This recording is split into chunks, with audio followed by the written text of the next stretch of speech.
Hey, I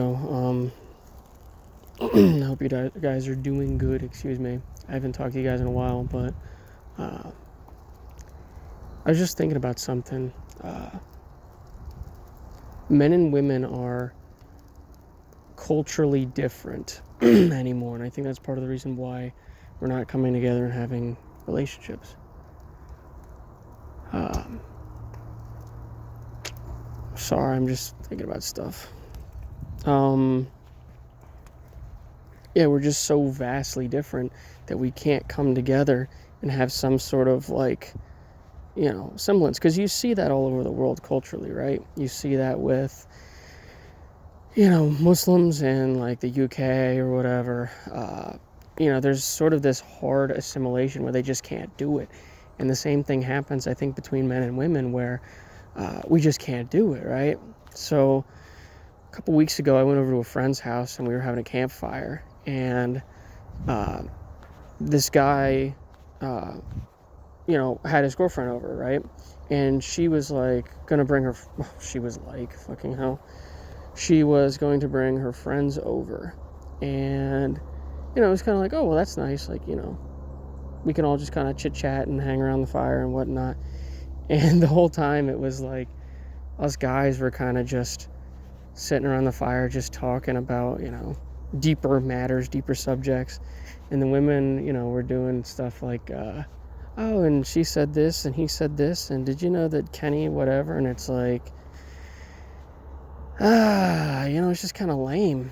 I don't know. Like, if I'm going to talk to my friends about other people, usually we're like, oh, yeah, so and so is retarded, but they're funny, or this, that, and the other.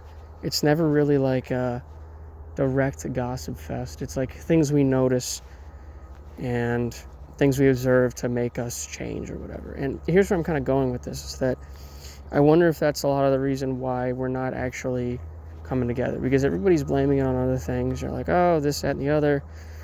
Uh, Technology. Every boomer's like, oh, technology's causing it, bro.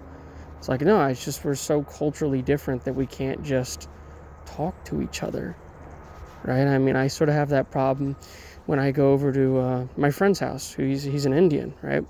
And it's culturally, like, they've sort of assimilated me now just because they know who I am. But at first, it was really like a culture shock. It was different. It was weird. It felt off. And sometimes even now, I feel a little off when I go, just because it's a little tough to be somebody that I'm not.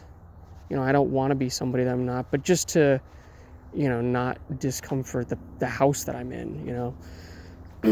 But yeah, it's, how can you have some sort of cohesion if you're different, right? If you're like opposites, you really can't. You have to be sort of like-minded, which is why, a real Christian in, I don't know, Turkey, or a real Christian in Africa can be the same as a Christian here in the United States or Canada or wherever. There's, even though we have very different cultures, our sub-processing, our baseline processing of, how we see the world through that lens is the same. Therefore, we can connect much quicker, right, than somebody, even if we don't speak the same language, than somebody who is not the same at all.